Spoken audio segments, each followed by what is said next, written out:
자, 반갑습니다, 여러분. 2019년 11월 3일, 11월의 첫 번째 일요일이에요. 11월이 되었습니다. 잘 지내셨습니까? 집은 모두 안전하세요? 전기 나간 집은 없으세요? 바람 엄청나게 불었죠? 네, 정말 무섭게 불었어요. 덕분에 지난 금요일 날 맨스필드는 결국 임시 휴교를 했습니다. 새벽에는요, 2hour 딜레이만 하려고 했었어요, 사실은. 그러다가, 여기 교육감하고 뭐 영화 한다 만다 막 이렇게 얘기를 하다 결국은 2시간 안에 다 못 치운다. 그래서 임시 휴교를 했죠. 나무들이 굉장히 많이 쓰러졌어요. 그래서 뒤쪽으로는 뭐 길이 막혀가지고 더 이상 움직이지 못했고 그렇습니다. 10만 가구 이상 전기가 끊어졌었다고 해요. 뭐 아직도 한 1000가구 정도는 복구가 안 되었다고 합니다. 또 이번 주에 선거일이 있잖아요. 5일, 내일 모레 화요일인데요. 맨스필드 학교는 쉽니다. 원래 맨스필드는요 선거일에 쉬지 않았어요.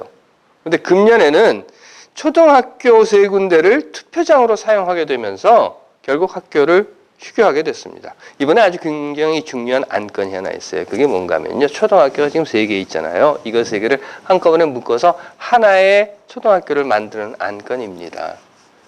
지금 이 밑에 보시면 사우스 이스트에 있는 그 뒤쪽에다가 건물을 크게 하나 지어서 3개 있는 초등학교를 다 거기다 몰아넣겠다. 이런 거예요.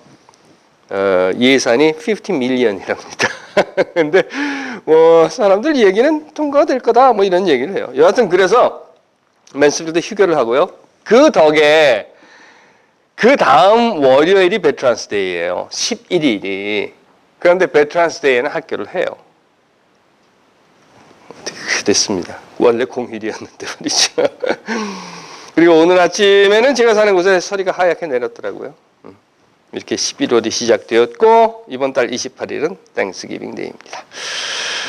자, 집 앞에 가로등이 있는데요. 고장난 지가 꽤 오래됐어요. 신고를 하면 고쳐준답니다. 근데 그냥 귀찮아서 뭐 또 꼭 거기 가로등이 있어야 한다는 생각도 들지 않아서 그냥 두고 있었거든요. 그런데요. 그러다 보니까 점점 어두워지는 요즘은 밤에 집으로 가다 보면 드라이브웨이를 못 찾겠더라고요. 깜깜해서. 그래서 어떡할까 생각을 하다가 왜 이렇게 지나가시면서 보면 우체통에 이 반사경 달아놓은 데들 많이 있지 않습니까? 그래서 저도 그 반사경을 달아야 되겠다 하고 생각을 하고 하드웨어 파는 곳에 갔어요. 반사경. 불빛 이렇게 비치면은 번쩍번쩍 이렇게 반사돼서 색깔 나오는 거. 보통 뭐 빨간색, 노란색, 파란색 이렇게 나오는 겁니다. 교통 표지판으로도 쓰이기도 하고요. 동그란 거 같은 건 이게 철사에다 가서 길에다 꽂아놓기도 하고 그래요.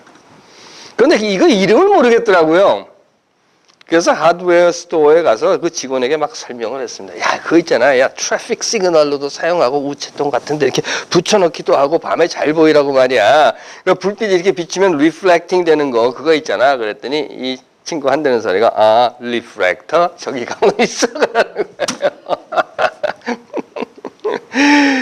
그냥 리플렉터 어디 있어 이랬으면 됐을 텐데 그 이름을 리프렉터라고 생각을 못했어요. 그래서는 막 복잡하고 길게 설명을 했던 겁니다. 아주 간단한 건데 말이죠. 리플렉팅 되는 거니까 리플렉터인데. 이름이라고 하는 것이 있습니다. 그리고 그 이름이라고 하는 것은요. 그것이 무엇인지를 나타내 줘요. 그 이름을 이야기하면. 그런 이유로 인해서 뭐 사물이라든가 사건이라든가 그 무언가의 이름을 이렇게 딱 말하거나 듣거나 하면 그것에 대한 떠오르는 현상이 있습니다. 정체성이라고 하는 것이요. 그래서 그 이름 하면 그 이름에 따른 정체성이 규정된다는 겁니다. 사과 그러면 사과, 아 이게 사과야. 배 그럼 배에 대한 또는 복숭아, 강아지 또는 고양이, 스컹크 그러면 아 이거야. 사슴 그러면 이거야 이런 거죠. 그런가 하면 사건에서도 있습니다. 해서 8.15 광복절 그러면 아 광복절. 또는 5.18 광주 민주화 운동이라든가 6.15 남북 공동선언 또는 12.6 사태, 12.12 군사 반란 들으면 아 이거 그거야 라고 하는 정체성이 생각난다는 겁니다. 뿐만 아니라 이념에 대한 이름들도 있어요. 이념. 그래서 뭐 민주주의, 사회주의, 공산주의, 자본주의 이런 것들도 있고 직업에 대한 것들도 있죠. 해서는 뭐 목수, 교사, 목사, 운전사 이런 것들이 있습니다. 그 이야기를 딱 들으면 아 이거야 라고 하는 정체성이 떠오른다는 거죠. 종교 역시 이름이 있어요. 그래서 불교라든가 이슬람교, 힌두교, 기독교 등등 이런 이야기들을 합니다. 아시는 대로 지난 10월 31일은 헬로윈이었어요. 하지만 10월 31일은요 또한 종교개혁일입니다. 1517년에 마틴 루터가 종교개혁을 일으킨 날이에요. 당시 로마 캐톨릭 교회가 가르쳤던 공로주의라고 하는 게 있습니다. 그 공로주의 구원사상으로부터 은혜주의 구원사상으로 바꿔놓은 겁니다. 그래서 구원은 오직 은혜, 오직 믿음, 오직 성수라고 했던 것이죠. 이게 무슨 말인가 하면요. 뭐 잘 아시는 거예요. 당시 로마 캐톨릭이 면죄부라고 하는 걸 팔았어요.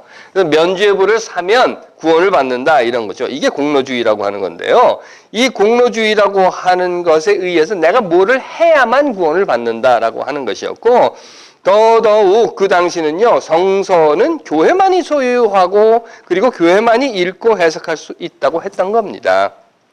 그래서 일반인들, 그러니까 성직자가 아닌 사람들이 성서를 가지고 있으면 처벌을 받는 때이기도 했던 거죠. 이런 상황에서 루터는 종교개혁이라고 하는 것을 일으키면서 로마 카톨릭 교회와 개혁교회라고 하는 구분이 생기게 돼요. 개혁교회. 뭐 잘 아시는 대로 리폼 처치라고 하는 겁니다. 오늘 우리가 흔히 말하는 대로 개신교 이런 거예요.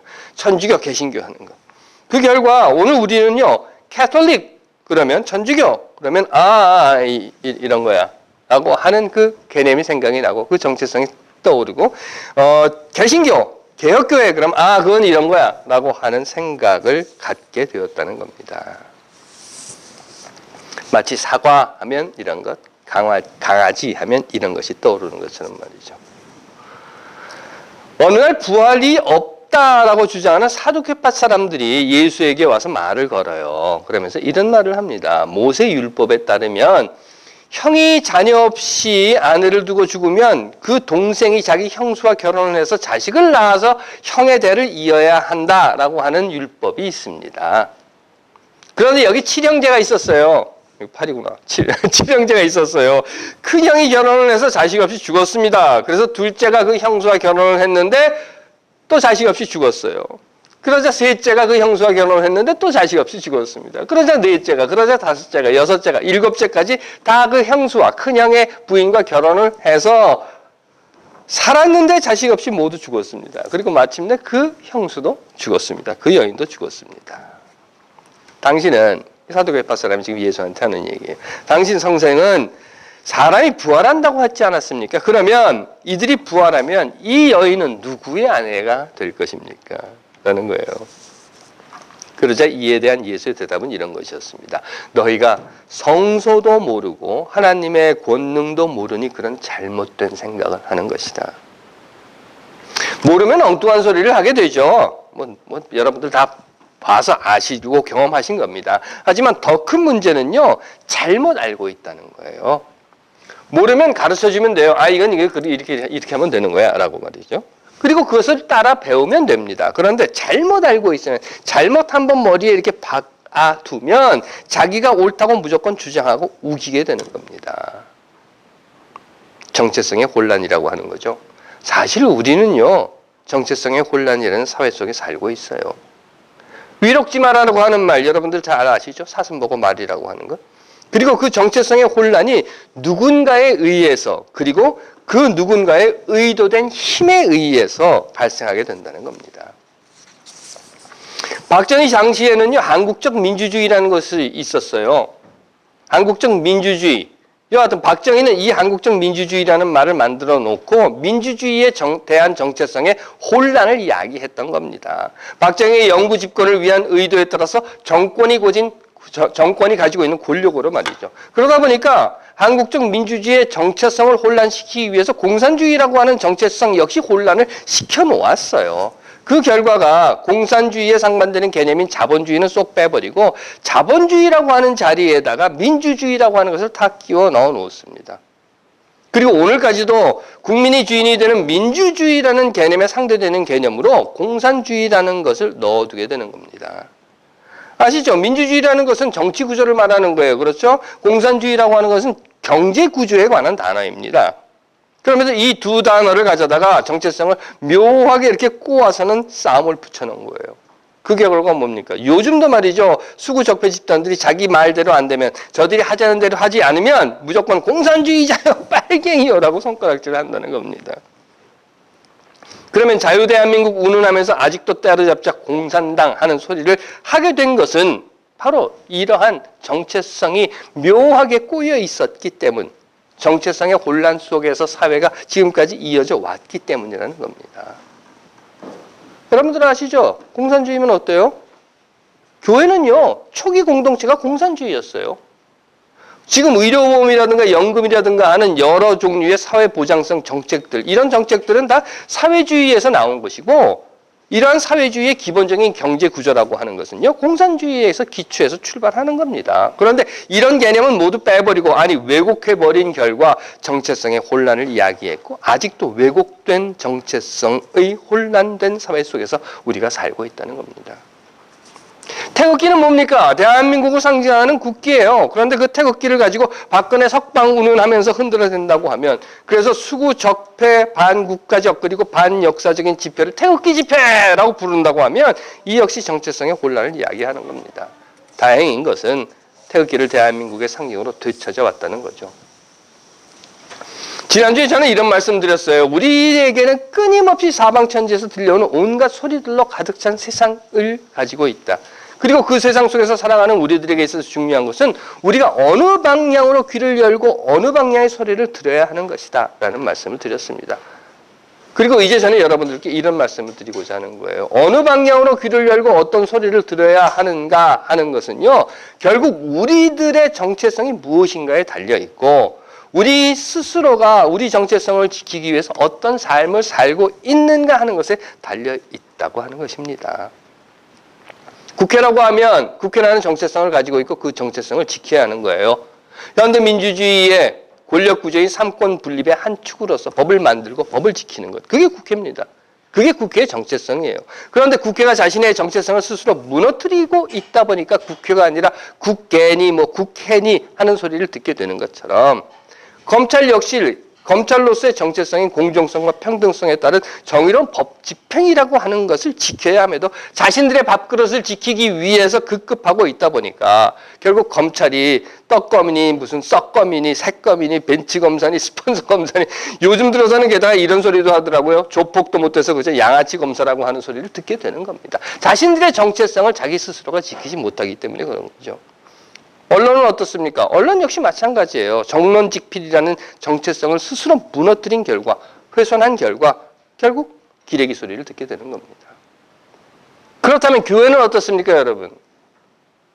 교회라는 정체성을 지켜야 하는 거예요. 오직 은혜로, 오직 믿음으로, 오직 성수로 구원에 이른다는 마틴 루터의 종교개혁의 의지처럼 하나님은 모든 사람들에게 스스로 생각하고 판단하고 행동할 수 있는 자유를 주셨다는 것과, 하나님이 부여한 자유는 자유를 모두가 누릴 수 있는 세상을 만들어야 한다는 정의, 그리고 그 정의는 그 어떤 조건으로도 제재나 방해받아서는 안 된다고 하는 평등, 자유와 정의, 평등이 이루어진 하나님 나라가 곧 평화라는 것. 그래서 교회는요, 하나님 뜻이 이 땅 위에서 이루어지는 하나님 나라를 만들어야 하는 존재라는 정체성, 이 정체성을 교회 스스로 지켜나갈 때 그 교회는, 아니 그 조직은 교회라는 이름을 가질 수 있다는 겁니다. 교회가 스스로 정체성을 지키지 못하는 결과는 뭐예요? 기독교 대신 개독교, 목사 대신 먹사 소리를 듣게 되는 겁니다. 리플렉터를 달았어요. 달아놓고 며칠 있다가 밤에 집으로 이렇게 딱 들어가는데 보니까 번쩍번쩍 하더라고요. 아, 저 맞다. 내가 달아놓은 집이다. 그리고 나서 이런 생각을 했습니다. 역시 리플렉터로서의 정체성을 가지고 그 역할을 다하니까 역시 쟤는 리플렉터야 라고 하는 이름을 가질 수 있듯이, 가르치는 자라면 가르치는 자로서 정체성을 가질 때 교사라는 이름을 가질 수 있고, 운전사라면 운전하는, 부모라면 부모로서의 역할을 다할 때 그 정체성과 이름을 지킬 수 있는 것처럼, 사람이라면 말이죠. 하나님의 형상으로 지음받은 사람이라면 사람으로서의 정체성을 지키기 위한 역할과 행동을 할 때 우리가 사람이다라고 하는 이름을 가질 수 있다는 겁니다. 예수가 말합니다. 너희가 성소도 모르고 하나님의 권능도 모르니 그런 되먹지 않은 잘못된 생각을 하고 있는 거다.